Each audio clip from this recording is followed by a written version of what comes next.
They ran from the fire they started and spent every cold night afterwards standing at the edge of the warmth they left behind, telling themselves the distance was a choice and not a sentence. Something happened.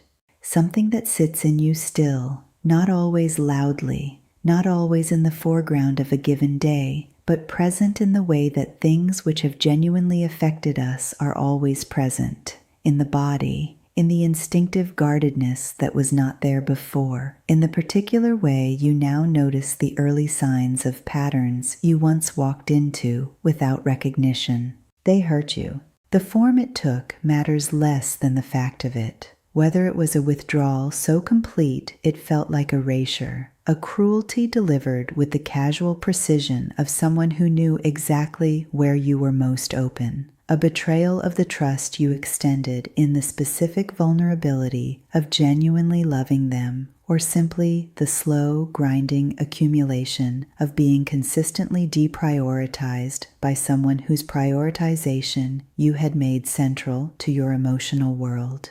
The form varies. The wound has a consistent shape, and then, in the aftermath of the hurting, in the days or weeks that followed the moment you could no longer pretend the impact away, something that might have been expected to bring them closer instead pushed them further. The distance that arrived after the hurt was not the ordinary distance of the avoidant managing the discomfort of intimacy. It was a different quality of distance. Deeper, more deliberate in its appearance, carrying a finality that the previous withdrawals had not carried. As though the act of hurting you, of being the undeniable source of your pain, had somehow made them less available rather than more. As though accountability, which should have been the bridge between the hurt and the repair, instead became the thing they were retreating from most urgently. This is the part that breaks something additional in the person who is already hurting. Not just the original wound, but the abandonment inside the abandonment. The realization that the person who hurt you does not appear to be moving toward repair, toward acknowledgement, toward the ordinary human response of someone who cares about the effect of their actions on a person they claim to love. They are moving away, further away, into a distance so pronounced it begins to feel like its own form of cruelty, as though the hurting was not enough, as though they needed to compound it with the particular pain of disappearance. What you need to understand, and what this needs to explore with complete honesty, is why this happens. Not to excuse it, not to provide a framework that makes the behavior acceptable or that asks you to absorb it with more grace than any person should be required to extend. But because understanding the actual mechanics of what is happening inside the avoidant in this specific situation, after they have hurt you, in the presence of the distance they have created, changes the story in ways that matter deeply for your own clarity, your own healing, and your own understanding of what the distance actually means about them and what it means or does not mean about you. The wound beneath the wound.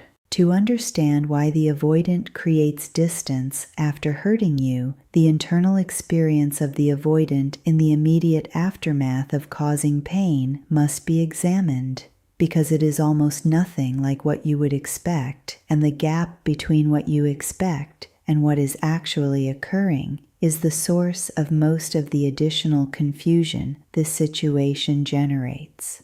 When the avoidant hurts you, when the act has been committed and the impact has registered, whether you express that impact directly or whether it was visible in the quality of your withdrawal, your silence, your changed energy, something happens inside the avoidant that is not indifference. It is not the absence of recognition that characterizes someone who genuinely does not care about the effect of their actions. What happens is a flooding, a sudden, overwhelming surge of feeling that the avoidant's emotional infrastructure was not built to process at the volume and intensity it arrives. The feeling has several components arriving simultaneously in a way that makes them difficult to separate and almost impossible for the avoidant to navigate cleanly. There is guilt, genuine, real guilt, the kind that arises from caring about someone and knowing you have caused them harm. there is shame, deeper than guilt, more threatening to the self-concept, the particular shame of someone who can see, in the clear light of having just hurt someone who loved them, the gap between who they want to believe they are and what they have just demonstrated themselves capable of. There is fear, the avoidant's oldest companion, activated now not by the threat of closeness, but by something it is less equipped to handle. The threat of being truly, finally, irreversibly seen as someone who causes harm to the people who love them. And underneath all of these, running beneath them like a current beneath surface water, is the most significant feeling of all, and the one the avoidant is least equipped to recognize or name: attachment. The flooded, panicked attachment of someone who has just done something that might cost them the person they are more invested in than they have ever allowed themselves to admit. The fear beneath the shame, beneath the guilt, is not abstract. It is specific. It is the fear of losing you, of having, through this act, this moment of damage, permanently altered something that cannot be restored. Of being, in your eyes, now something other than the person you chose to stay for. This is an enormous amount of feeling to arrive simultaneously in a person whose entire psychological structure was built around the management and suppression of feeling. And enormous feeling in the avoidant does not produce the response it would produce in someone with a more integrated emotional life. It does not produce the reaching toward repair that the feeling's content would logically suggest.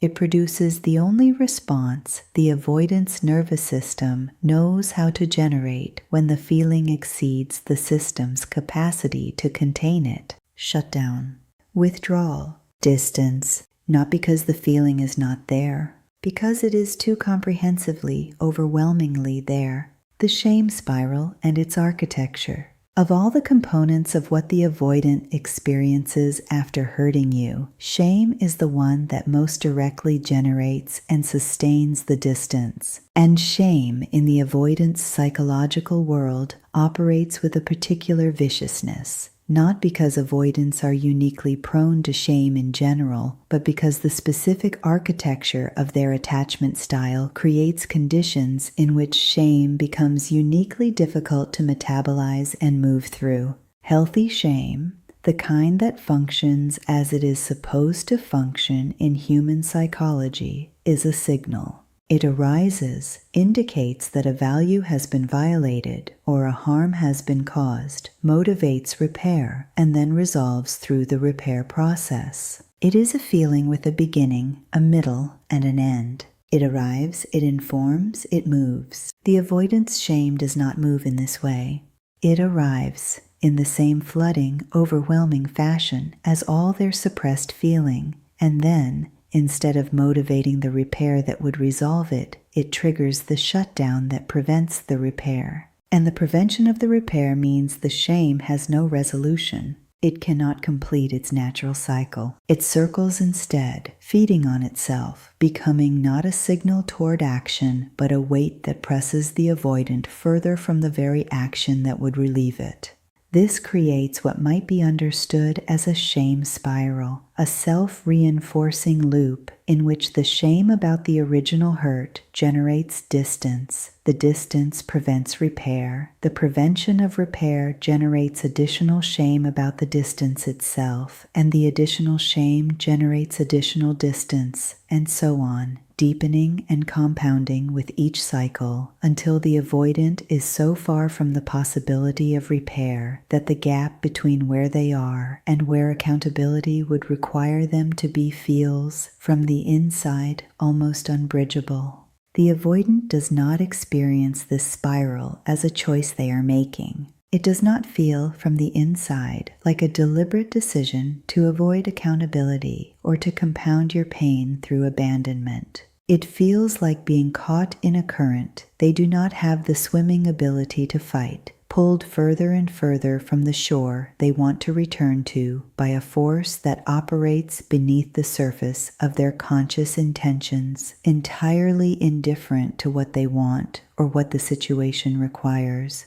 And what the avoidant wants in the midst of this spiral, What they want with a genuine, unperformed urgency that the distance entirely fails to communicate is to come back, to repair, to close the gap between the person who hurt you and the person they understand themselves at their best to be. But the shame spiral does not provide a mechanism for this.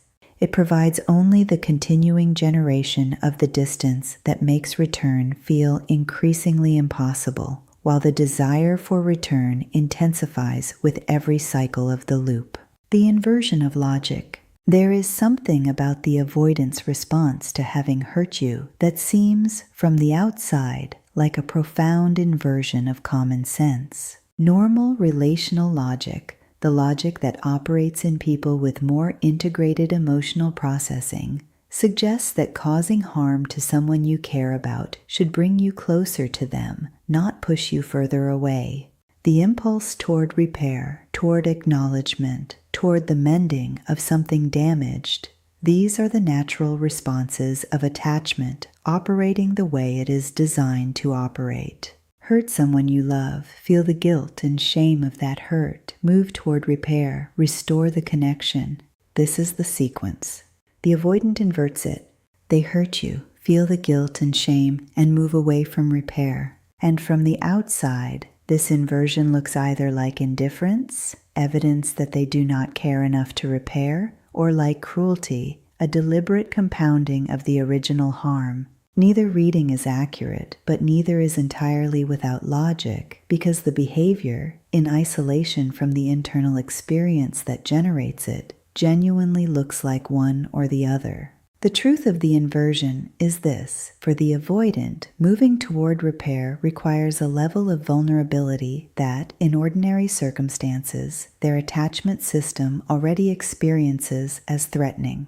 It requires the acknowledgement of fallibility, the explicit admission that they caused harm, that they were wrong, that they hurt someone who trusted them. This acknowledgement, which would come more naturally to someone without the avoidant's particular attachment history, requires the avoidant to occupy a position of exposure that their entire psychological structure was built to avoid, to be seen as the one who caused harm, to stand in the direct light of another person's pain and claim responsibility for it without the protection of deflection or rationalization or the retreat that has always previously been available as an exit. In ordinary circumstances, this is already difficult for the avoidant. But these are not ordinary circumstances. These are circumstances in which the vulnerability required for repair is compounded by the specific content of what needs to be repaired. A hurt that revealed something about the avoidant they would prefer not to have revealed about their capacity for causing damage to someone they love. The exposure required is not just the ordinary exposure of accountability. It is the exposure of having been, in this moment, less than they want to be,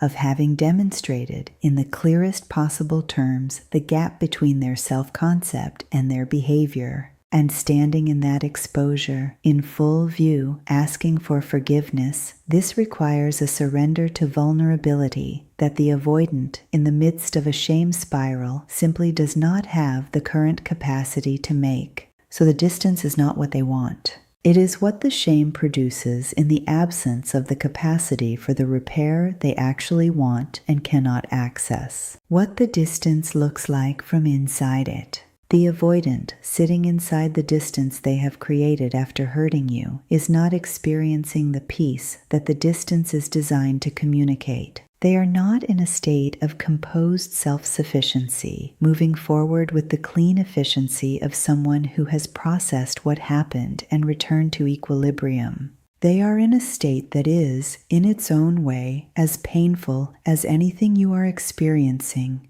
though it is a pain that has no socially legible form, no outlet, no acknowledgement from anyone in their life because the people in their life cannot see it and the avoidant cannot name it. What they are experiencing is a form of internal siege. The desire for repair, which is real, present, and persistent, pressing against the incapacity for repair that the shame spiral generates. The want of you, the want of the connection they have now damaged, the want of the version of the relationship that existed before the hurt, pressing against the conviction which the shame spiral produces and reinforces with every passing day that the damage is irreparable, that you will not or should not receive them if they return, that the return itself is no longer available to them as an option because they forfeited it through the act that generated the distance in the first place. This conviction that return is no longer possible is not rational.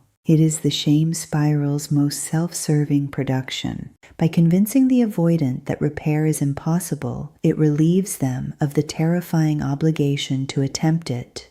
It transforms the choice not to reach toward repair from a failure of courage into an acceptance of reality. It allows the distance to masquerade as realism rather than avoidance. But the conviction, even as it provides this distorted relief, does not resolve the desire. The want of you does not quiet because the shame spiral has produced a rationalization for not pursuing it. It remains active, unresolved, exerting a constant pressure on the avoidant's interior life that generates the restlessness, the irritability, the quality of distraction, and dissatisfaction that characterizes someone whose primary unmet need is being continuously denied rather than addressed. The avoidant in this state is, in the most precise sense, trapped. Not by you, not by the situation, by the specific intersection of genuine feeling and insufficient capacity, wanting repair with the full force of real attachment, and being unable to move toward repair because the psychological tools that repair requires are not currently available to them. The performance of indifference and its cost. Outside of their own interior, the avoidant is performing. This performance, the composure, the apparent self-sufficiency, the presentation of someone who has moved on or is moving on or was never as invested as the situation might suggest, is not effortless. It has a cost that accumulates with every day the distance is maintained and every cycle of the shame spiral that deepens it. The performance is, in part, self-protective. It creates a surface behind which the actual internal experience, the guilt, the shame, the want, the fear of irreparable loss, can continue without witnesses. The avoidant is intensely uncomfortable with the idea of their internal experience being visible, and particularly uncomfortable with the idea of you specifically seeing the full dimension of what they are experiencing. Because the vulnerability of being seen in their pain after having caused your pain represents a level of exposure that feels, from the inside of the shame spiral, not like an opportunity for repair, but like an additional defeat, an additional moment of being revealed as someone who hurt you and then fell apart about it, which feels, to the avoidant's distorted shame spiral logic, like a further imposition on someone who is already carrying the weight of what they did. The performance is also, in part, for themselves. The avoidant needs, on some level, to believe that the distance is sustainable, that it is a position they can maintain indefinitely without catastrophic internal consequences. The performance of indifference is partly directed outward and partly directed inward. A continuous attempt to convince themselves that they are fine, that the distance is manageable, that the want and the guilt and the shame are temporary states that will eventually, without being directly addressed, resolve themselves. They will not. The avoidance emotional history is, in part, a long demonstration of the consistent failure of suppression as a resolution strategy. Things that are not felt do not resolve. They accumulate.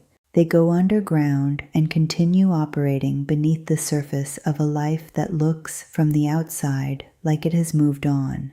The performance of indifference does not produce indifference. It produces the ongoing, exhausting maintenance of a facade over an interior that is anything but indifferent. And the cost of this maintenance, the energy required to sustain the performance while also containing the shame spiral, while also managing the constant low-level pressure of unresolved guilt and unaddressed want, is enormous. It is the kind of cost that does not bill itself to any single day, but accumulates across weeks and months, gradually depleting the avoidance capacity for genuine engagement with their own life, genuine presence in their other relationships, genuine access to the ordinary pleasures and satisfactions that a life not under internal siege might reliably offer. They are paying this cost in silence, in the private exhaustion of someone who is managing too much alone. And the thing they are managing, the central heaviest item in the load they are carrying, is the unresolved reality of having hurt someone they love and then run from the running. The thing they cannot say. In the silence of the distance, in the hours when the performance is briefly suspended and the avoidant is alone with themselves in whatever degree of honesty their defenses currently permit, there is something that moves through them that they cannot say to you and will not say to anyone and may struggle to say even to themselves. Something that lives beneath the shame spiral and beneath the guilt and beneath the fear of irreparable loss at the deepest register of their emotional experience. They are sorry. Not in the thin, defensive, responsibility-diffusing way that sorry sometimes presents in people who are apologizing to relieve their own discomfort rather than to genuinely acknowledge yours. They are sorry in the full, weighted, personal sense of someone who can see, in clear moments when the defenses momentarily lower and the reality of what happened lands without protection, exactly what they did and exactly what it cost you. They are sorry in the way that only genuine attachment makes possible, the sorrow that arises not from abstract moral obligation, but from the specific love of a specific person and the specific knowledge of having damaged something in that specific person that deserved better from you. This sorry lives in them as a feeling with nowhere to go. The distance prevents its expression. The shame spiral prevents the reaching toward you that expression would require. And the sorry, like everything else that the avoidant cannot process into action, goes underground, joining the accumulation of unresolved feeling that the distance was, in part, generated to avoid confronting. But it is there. Do not mistake the silence for its absence. The silence is not the sound of someone who feels nothing about what they did. It is the sound of someone who feels everything about what they did and has no functional way to move that feeling from the inside of them to the space between you where it might become something reparative. Why distance is not what they want. This needs to be stated plainly without the softening that might make it easier to hear but less true. The distance the avoidant has created after hurting you is not a reflection of their preference. It is not the outcome they were working toward. It is not, in any meaningful sense, what they want. What they want, stated as simply and directly as the complexity of their psychology allows, is you. The specific version of you that existed before the hurt. The relationship as it was before they damaged it. The quality of connection that your particular presence in their life represented, the warmth, the understanding, the experience of being with someone who saw them clearly enough to make the usual performances feel unnecessary. They want the possibility of your forgiveness, though the shame spiral convinces them it is not available. They want the chance to be different, not the performance of being different that an anxious reaching out might produce, but the actual, substantive being different that genuine change would require. They want these things in the same wordless, inarticulate, deeply suppressed way that the avoidant wants everything that matters most to them, without the language for it, without the tools to move toward it, without the capacity to make the wanting visible in any of the ways that would actually serve it. And this is the tragedy that lives at the center of this particular situation. Not a tragedy that asks you to absorb their limitation with grace, not a tragedy that makes the hurt smaller or the distance less painful or the abandonment inside the abandonment any less real, but a tragedy in the classical sense. Two people, one of whom hurt the other and retreated into the shame of it, both of whom want repair, neither of whom is currently in a position to reach across the distance and make repair possible. One because the hurt is too fresh and the abandonment too complete. One because the shame is too overwhelming and the capacity for the vulnerability repair requires is currently inaccessible. What genuine repair would require.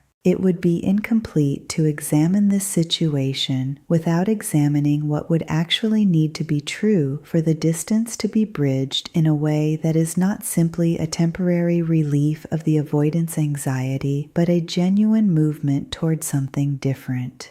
Because the avoidant reaching out, which may happen, which in many cases does happen, driven by the impulse toward return that the panic of losing you generates, is not the same as the avoidant being capable of the repair that the situation requires. Genuine repair in this specific situation requires the avoidant to do several things that their current psychological state makes profoundly difficult. It requires them to exit the shame spiral, not by suppressing the shame, but by moving through it, by allowing themselves to feel the full weight of having caused harm without letting that feeling collapse into the self-protective distance that the shame generates. It requires them to occupy the position of accountability, to stand in the direct light of what they did, without deflection, without rationalization, without the reframing of your pain as something other than a direct consequence of their actions.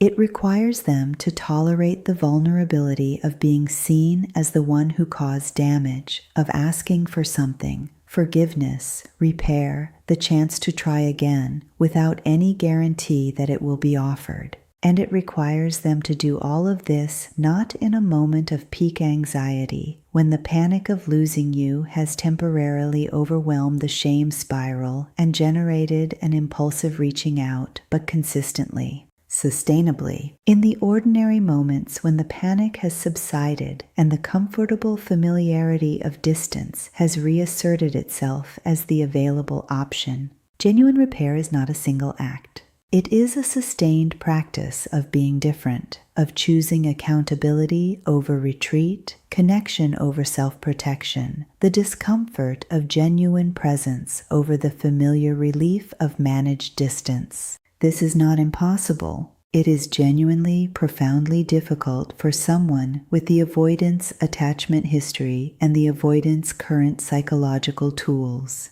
But difficulty is not impossibility, and the avoidant who has arrived at a genuine confrontation with the cost of their patterns, not as a theoretical understanding, but as a lived, felt reckoning with specific losses that specific choices created, has access to a motivation for change that abstract self-improvement never provides. Whether they use that motivation, whether they seek the support that genuine change requires, whether they arrive at a place of authentic accountability before the possibility of repair has permanently closed, these are questions that cannot be answered from the outside and that you cannot and should not wait on indefinitely. They are questions that belong entirely to the avoidant, to be answered or not in their own time, with their own resources, through their own will. What you are carrying and what you deserve. You are carrying something that has weight from multiple directions simultaneously. The original hurt, which has not been repaired and may not be repaired in any time frame that serves your healing. The abandonment that followed the hurt. The particular cruelty of being hurt by someone and then losing them to their own inability to face what they did. The confusion of loving someone whose behavior communicates one thing while their interior, which you have always been perceptive enough to read, communicates something entirely different. And the grief, the specific grief of a connection that was real, that mattered, that has been damaged by the very person who was supposed to be its keeper. This is a complicated weight to carry. It does not resolve through simple reassurance or clean narrative or the kind of summary understanding that makes difficult emotions easier to hold. It resolves slowly, unevenly, through the same processes that all genuine grief resolves through being felt, through being acknowledged, through the gradual metabolization of an experience that changed something in you into the wisdom and self-knowledge that changed things always carry as their complicated gift. What you deserve in the midst of carrying this is clarity about what the distance actually means. Not what it feels like. It feels like confirmation of your insufficiency, like the final verdict on your worth to them, like evidence that the connection was never as mutual as it seemed. But what it actually is, which is a person who hurt you and then got lost inside their own shame spiral, unable to find their way back to accountability through the avoidant psychology that has always made the necessary things the most inaccessible things. You deserve to know that the distance is not about you. Not in the way it presents as being about you. It is about the intersection of genuine love and genuine incapacity, about someone who feels more than they can manage and is managing the excess through the only mechanism their history gave them. You deserve to know that you were not wrong about the connection, that what you felt was real, that what you perceived in them was real, that the love underneath all of the damage and the distance and the failure of repair was and may still be entirely real. And you deserve to know, most importantly, most urgently, that real love that comes without the capacity for accountability and repair, without the willingness to stand in the discomfort of having caused harm and do the work of genuine repair, is insufficient.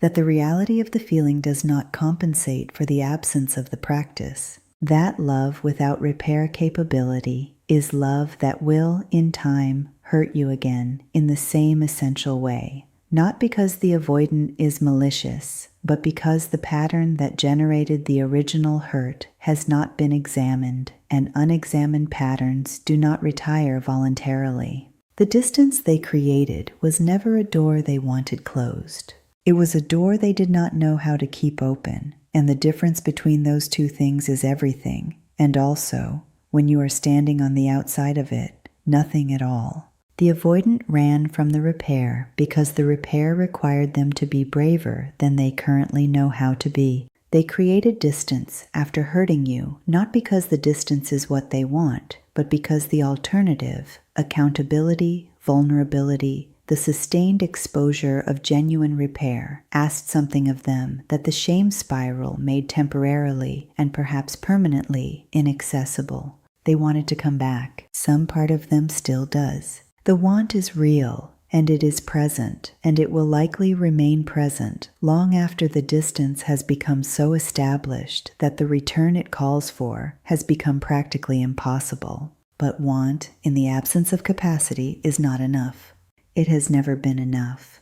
And you, who have loved generously, who absorbed more than was reasonable, who waited longer than was wise, who are now carrying both the original hurt and the abandonment of the distance it generated, you do not owe your healing to someone else's unresolved want. You owe it to yourself, to the person who stayed when staying was hard, to the person who loved honestly and was hurt for the honesty, to the person who deserved from the beginning someone whose love came with the courage to repair what it broke. You deserve that then. You deserve it now. And the distance, whatever it means to them, does not change that by a single degree.